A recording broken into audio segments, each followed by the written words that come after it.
Okay, cool. All right, so what do you find most rewarding about being a leader?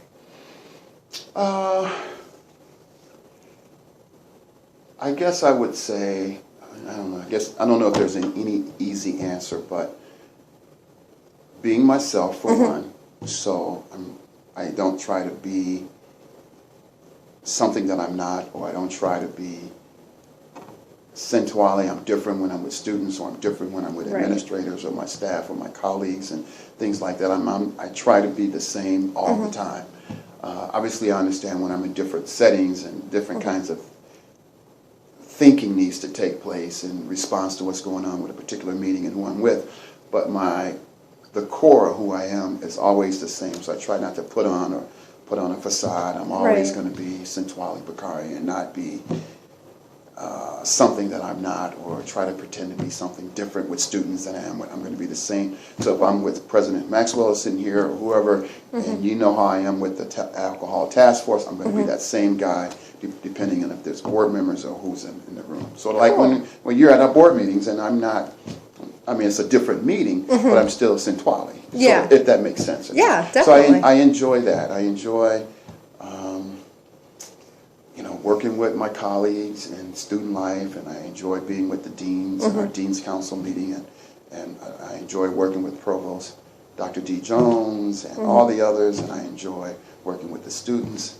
So I just feel very fortunate to be in a really good position here at Drake University as the Dean of Students. And I think the thing I enjoy also is that I learn from students. Okay, cool. So, if anybody would say that we don't learn anything from students, they must be living in another world.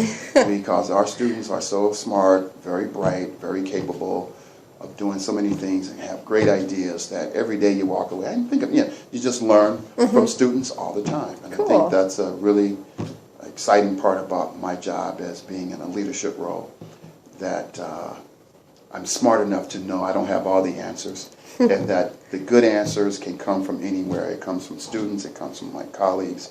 So I got enough sense to know that I don't have all the answers. Excellent. I think that's a very important skill. Yeah.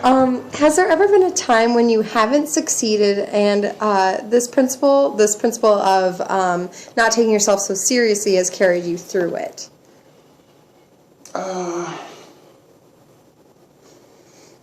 Trying to think of an example which would probably be helpful, but I'm sure over the years that there's things I've tried to implement or thought I had a great idea and it just wasn't a good idea or didn't work.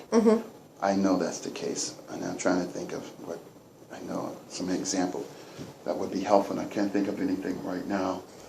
The answer is yes. There's always going to be challenges or things you thought of that might work, and no, it's not going to work, or you didn't have the right things in place, or I think about my colleagues in student life, where we set out the goals. We set out goals for the year, and we say we're going to try to accomplish these things. And I'll give you an example. One of the things we've been trying to work on is a gender inclusive housing kind of policy. Oh, wow. Yeah, that's hard.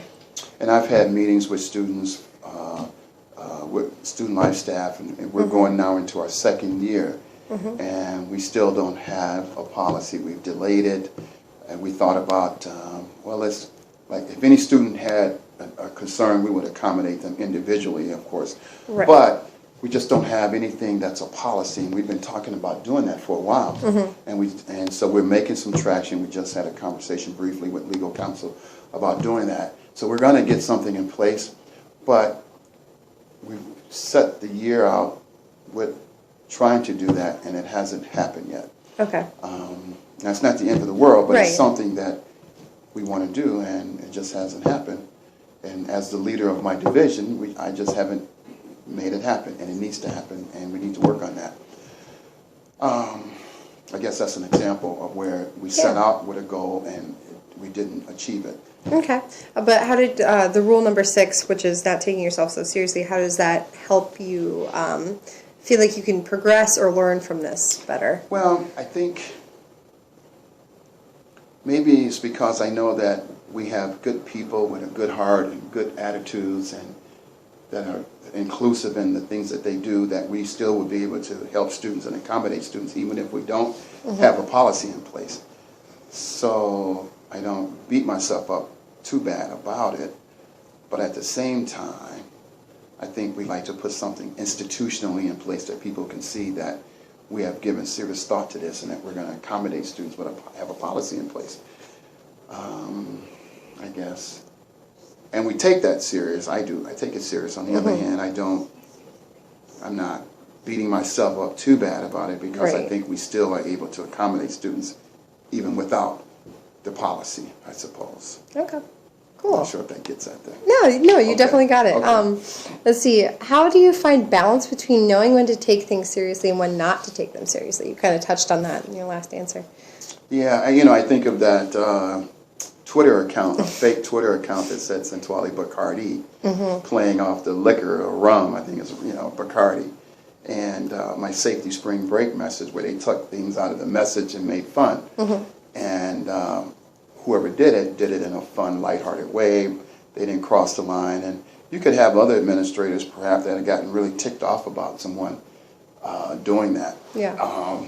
So I wasn't bothered by it.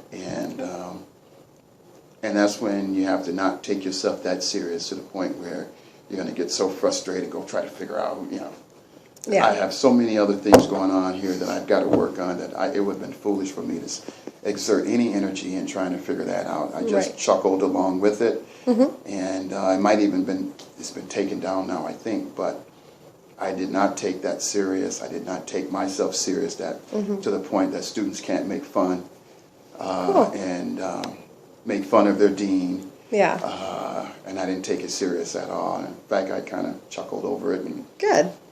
kind of took it that maybe if they didn't like me, maybe they wouldn't took the time out to have some fun with me. Very true. Very true.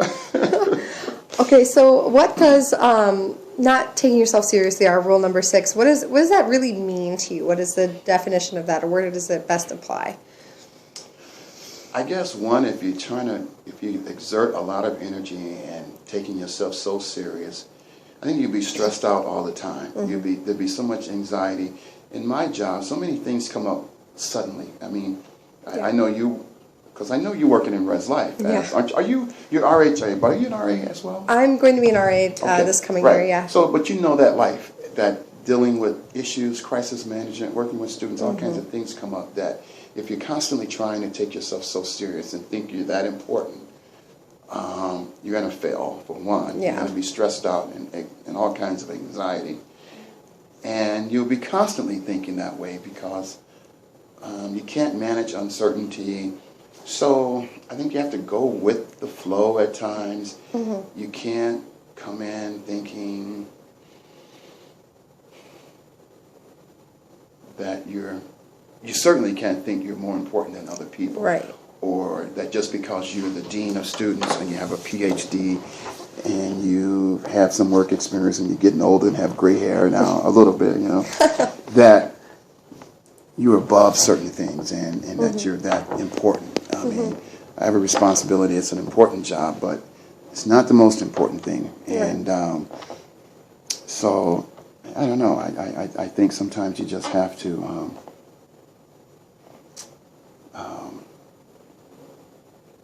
not think you're above folks to the point that you lose touch with people, and then people find it difficult to see you be approachable and accessible because you think you're a big shot, or you think that that you deserve some sort of special attention or approach. I'm not sure if I'm getting at the right answer, you definitely but are doing. I just find I try to just stay balanced, even keeled.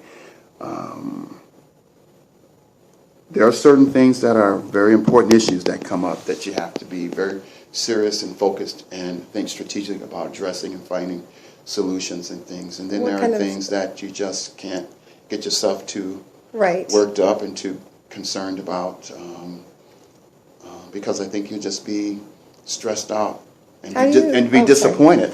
Yeah. How do you handle that when you do have to take things seriously? What's your approach generally? try to let people know that I'm going to give it my energy to find a resolution or try to resolve the matter. Okay. And that I care. I think a lot of times people Yeah. just want to know if you care. Very So, true. Very true. they don't necessarily care if you're a big shot or not. They just want to know, do you care? And are you going to put the energy into helping someone figure out a problem? Yeah. Yeah, that definitely answers Students the want to question. know if you care. Absolutely. And are you going to try to help them and their parents? When I say students, equally the parents. I was on the Definitely. phone today with a parent who had a concern and called right